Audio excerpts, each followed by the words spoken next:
নমস্কার বন্ধুরা, প্রত্যেক দর্শক বন্ধুকে স্বাগত জানাচ্ছি এই মুহূর্তের ঘূর্ণিঝড় যা পূর্বাভাস রয়েছে।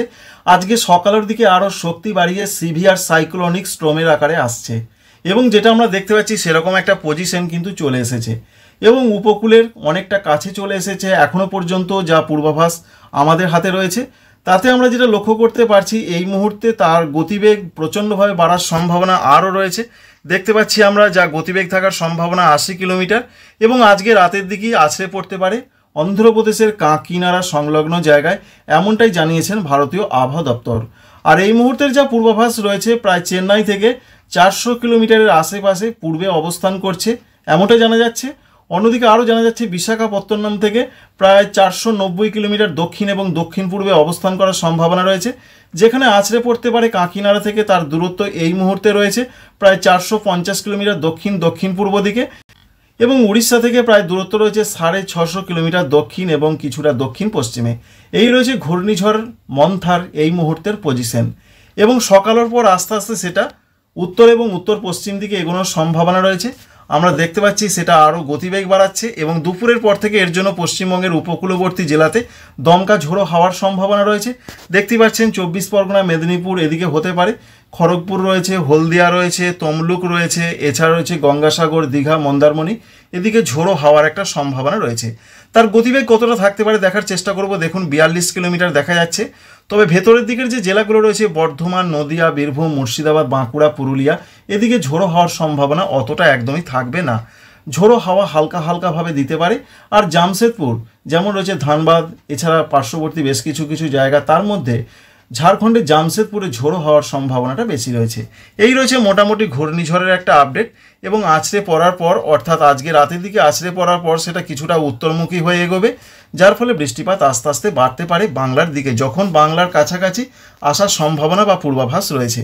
এর জন্য বৃষ্টির সম্ভাবনা কোথায় কতটা রয়েছে একবার দেখার চেষ্টা করব। বৃষ্টির ক্ষেত্রে যে আপডেট রয়েছে, আজকে প্রবল বৃষ্টির মুখে পড়তে পারে, বিশেষ করে রয়েছে অন্ধ্রপ্রদেশ, সঙ্গে রয়েছে ছত্তিশগড়, এছাড়া রয়েছে উড়িষ্যা। এখানে রেড অ্যালার্ট রয়েছে, লাল সতর্কবার্তা, ব্যাপক ব্যাপক বৃষ্টি হবে, বুঝতেই পারছেন। ইতিমধ্যে উপকূলবর্তী জায়গা থেকে মানুষজনকে সরিয়ে নিয়ে যাওয়া হয়েছে এবং সতর্কতামূলক যথাসম্ভব ব্যবস্থা গ্রহণ করা হয়েছে উড়িষ্যা, অন্ধ্রপ্রদেশ এই সমস্ত জায়গাতে। এবং অরেঞ্জ অ্যালার্ট আজকে জারি রয়েছে, বিশেষ করে রয়েছে তামিলনাড়ু, তেলেঙ্গানা এবং রায়লসীমা। এখানেও আজকে ভারী থেকে অতি ভারী বৃষ্টি হবে, কারণ ওই জায়গার সংলগ্ন জায়গাতেই ঘূর্ণিঝড় আছড়ে পড়ছে।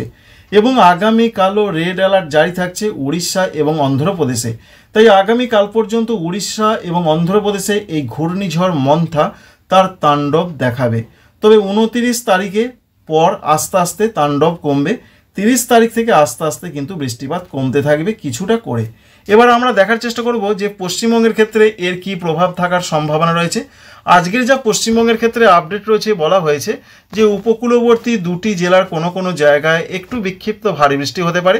তার মধ্যে রয়েছে দক্ষিণ 24 পরগনা, পূর্ব মেদিনীপুর।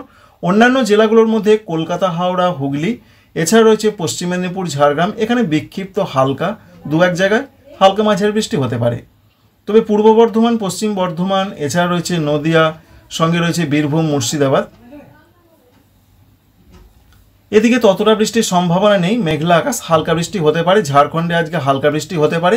পশ্চিমবঙ্গের উত্তরবঙ্গে তেমনটা কোনো প্রভাব আজকেই পড়ছে না। উত্তরবঙ্গের প্রভাবটা শুরু হবে 30 তারিখ, 31 তারিখ এবং 1 নভেম্বর তারিখে উত্তরবঙ্গে বড় দুর্যোগ আসছে।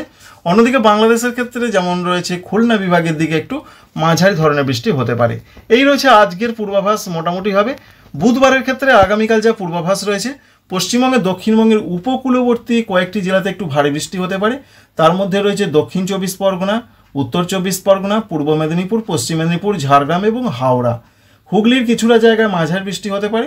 অন্যান্য প্রত্যেকটা জেলাতে যেমন পূর্ব বর্ধমান, পশ্চিম বর্ধমান, নদিয়া, বীরভূম, মুর্শিদাবাদ, বাঁকুড়া, পুরুলিয়া এই জেলাগুলোতে হালকা মাঝারি বৃষ্টি হতে পারে।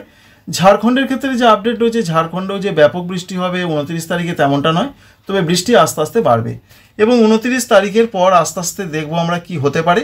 আর 29 তারিখের যা পূর্বাভাস আমরা পাচ্ছি তাতে পশ্চিমবঙ্গের উত্তরবঙ্গের জেলাগুলোতে ব্যাপক বৃষ্টির সম্ভাবনা নেই, তবে বৃষ্টি আস্তে আস্তে কিন্তু বাড়তে থাকবে। তবে 30 তারিখ থেকে আবহাওয়াতে সব থেকে বড় পরিবর্তন আসছে, কারণ রয়েছে ঝাড়খণ্ড, বিহার, এখানে অরেঞ্জ অ্যালার্ট জারি রয়েছে। পশ্চিমবঙ্গের উত্তরবঙ্গে অরেঞ্জ অ্যালার্ট জারি হয়েছে, তাই প্রবল বৃষ্টির মুখে পড়তে পারে পশ্চিমবঙ্গের উত্তরবঙ্গ, সঙ্গে রয়েছে সিকিম এছাড়া রয়েছে বিহার এবং ঝাড়খণ্ড। তাই এখনও পর্যন্ত যা পূর্বাভাস আমরা পাচ্ছি যে 30 তারিখে বৃষ্টিটা কিন্তু আস্তে আস্তে প্রচণ্ডভাবে বেড়ে যাওয়ার একটা সম্ভাবনা বা পূর্বাভাস এখনও পর্যন্ত আপডেট থেকে আমরা লক্ষ্য করতে পারছি। তো এই রয়েছে মোটামুটি পূর্বাভাস যে কোথায় কেমন বৃষ্টির পূর্বাভাস রয়েছে, বিশেষ করে 29 তারিখ পর্যন্ত।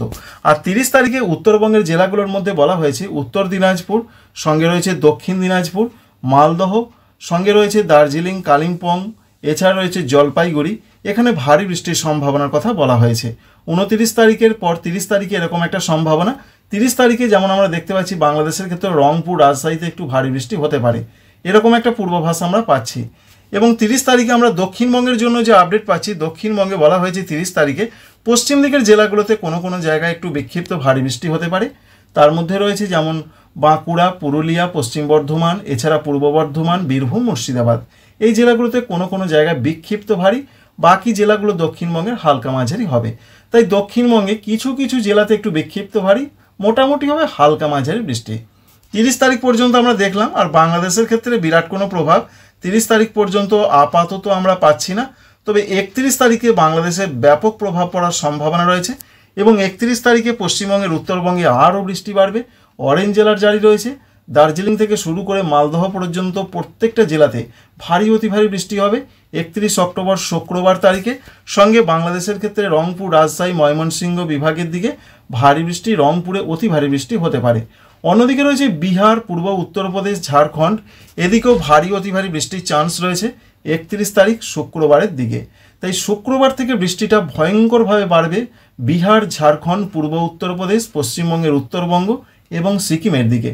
কিন্তু 31 তারিখে দেখুন, যেটা আপনাদের বলছি যে পশ্চিমবঙ্গে, দক্ষিণবঙ্গে কিন্তু ততটা বৃষ্টি নেই, হালকা হালকা বৃষ্টি হতে পারে, দু এক জায়গায় হালকা মাঝারি পশ্চিম দিকের জেলাগুলো, বীরভূম, মুর্শিদাবাদ একটু মাঝারি থেকে দু এক জায়গায় ভারী বৃষ্টি হতে পারে। এই রয়েছে 31 তারিখের পূর্বাভাস। এবং 31 তারিখের পর আমরা 1 তারিখে দেখার চেষ্টা করব। 1 নভেম্বর তারিখে আরও বৃষ্টি আমরা লক্ষ্য করতে পারছি। পশ্চিমবঙ্গের উত্তরবঙ্গের প্রত্যেকটা জেলাতে দেখুন অতি ভারী থেকেও বেশি বৃষ্টির চান্স রয়েছে, অর্থাৎ এক্সট্রিমলি পর্যায়ে বৃষ্টি হতে পারে। 1 নভেম্বর অর্থাৎ 1 নভেম্বর তারিখের যা পূর্বাভাস, উত্তরবঙ্গের জেলাগুলোতে আরও বৃষ্টির চান্স রয়েছে, যেমন মালদা, দক্ষিণ দিনাজপুর, উত্তর দিনাজপুর প্রায় 86 মিলিমিটার মতো বৃষ্টি দেখতে পাচ্ছি আমরা ম্যাপ থেকে। এছাড়া ওপরের দিকের জেলাগুলো দার্জিলিং, কালিম্পং, জলপাইগুড়ি, কুচবিহার, আলিপুরদুয়ার, এদিকেও প্রচণ্ড বৃষ্টি হতে পারে। এছাড়া বীরভূম, মুর্শিদাবাদের দিকেও কিছুটা হালকা থেকে মাঝারি বৃষ্টি হতে পারে 1 নভেম্বর তারিখে। কিন্তু কলকাতা, হাওড়া, হুগলি, 24 পরগনা, মেদিনীপুরে সেরকম আর বৃষ্টি হচ্ছে না। 1 তারিখ থেকে আস্তে আস্তে আবহাওয়ার উন্নতি হবে। এবং বাংলাদেশের ক্ষেত্রেও প্রবল বৃষ্টির পূর্বাভাস দেখতে পাচ্ছি আমরা 1 তারিখের দিকে। সঙ্গে ভারতের আসামে তাই 31 তারিখ 1 তারিখ অরেঞ্জ অ্যালার্ট জারি রয়েছে। গোয়ালপাড়া, গুয়াহাটি, দিসপুর, জোরহাট, শিলচর এদিকে ভারী অতি ভারী বৃষ্টি হবে। অন্যদিকে বাংলাদেশের ক্ষেত্রে যেমন আমরা দেখতে পাচ্ছি রংপুর, রাজশাহী, ময়মনসিংহ, সিলেট এখানে ভারী বৃষ্টি, রংপুরে অতি ভারী বৃষ্টি হতে পারে। তবে খুলনা, বরিশাল, চট্টগ্রাম বিভাগে ততটা বৃষ্টি কিন্তু কোনোদিনই দেখা গেল না। এখানে বিক্ষিপ্ত হালকা থেকে দু এক জায়গা হালকা মাঝারি। ত্রিপুরা, মণিপুর, মিজোরাম, নাগাল্যান্ডে মূলত 2 এবং 3 তারিখে একটু মাঝারি থেকে ভারী বৃষ্টি হবে, সেটা আমরা দেখার চেষ্টা করব। আর 1 তারিখের পর 2 তারিখের দিকে আমরা দেখতে পাচ্ছি পশ্চিমবঙ্গের উত্তরবঙ্গ, দক্ষিণবঙ্গ পরিষ্কার হয়ে যাচ্ছে, আবহাওয়ার সেরকম কোনো কিছু বড় ধরনের বিপদ থাকছে না। তবে 2 তারিখের দিকে বাংলাদেশের ক্ষেত্রে ময়মনসিংহ, সিলেট, ঢাকা এই সমস্ত জায়গায় বিক্ষিপ্ত বৃষ্টি হতে পারে। ভারতবর্ষের আসামে একটু ভারী বৃষ্টি হতে পারে। 2 তারিখ রাত থেকে 3 তারিখের মধ্যে যেটুকু পূর্বাভাস রয়েছে বৃষ্টিটা বেশ কিছুটা হতে পারে। তার মধ্যে রয়েছে ত্রিপুরা, মণিপুর, মিজোরাম, নাগাল্যান্ড, দক্ষিণ আসাম এদিকে মাঝারি থেকে দু এক জায়গায় একটু ভারী বৃষ্টির সম্ভাবনা বা চান্স রয়েছে। 3 তারিখ থেকে বাংলাদেশ এবং উত্তর পূর্ব ভারতের রাজ্যগুলো এই নিম্নচাপ, যার আদি হচ্ছে ঘূর্ণিঝড় মন্থা, সেই বিপদ থেকে কিন্তু মুক্ত হয়ে যাচ্ছে। তবে যেভাবে বৃষ্টি দেখা যাচ্ছে উত্তরবঙ্গে, উত্তর বাংলাদেশে, তাতে নিচু এলাকাগুলো জল জমে যাওয়ার একটা আশঙ্কা রয়েছে, ভূমিধসের আশঙ্কা রয়েছে উত্তরবঙ্গে। এবং যদি প্রবলভাবে বৃষ্টি হয়, যেহেতু ঝাড়খণ্ড, উত্তরবঙ্গে প্রবল বৃষ্টির পূর্বাভাস, তাই নদীগুলোতে আবারও কিন্তু জলস্ফীতি বাড়ার ফলে কিছু কিছু জায়গায় অকাল বন্যা পরিস্থিতির মতন সাময়িক একটা বন্যা পরিস্থিতি তৈরি হতে পারে, এরকম একটা সম্ভাবনা দেখা গেল ম্যাপ থেকে। তো বন্ধুরা বুঝতেই পারলেন ঘূর্ণিঝড় মন্থা তৈরি হয়েছে, আজকে সকালে শক্তিশালী, আজকে রাতে আছড়ে পড়বে অন্ধ্রপ্রদেশের কাঁকিনাড়াতে, তারপরে সেটা শক্তি হারিয়ে বাংলার দিকে আসতে পারে নিম্নচাপ রূপে, আর নিম্নচাপ থেকেই বাংলাতে ভারী বৃষ্টি, অতি ভারী বৃষ্টি হতে পারে। এই ইনফরমেশন বা আপডেট আশা করছি কাজে লাগবে, আপনাদের ভালো লাগবে। চ্যানেলটিকে সাবস্ক্রাইব করে রাখবেন। আপনার এলাকায় আবহাওয়াতে বৃষ্টি কি শুরু হয়েছে, কীরকম পরিবেশ রয়েছে অবশ্যই জানাতে ভুলবেন না। Thank you friends, thank you for watching.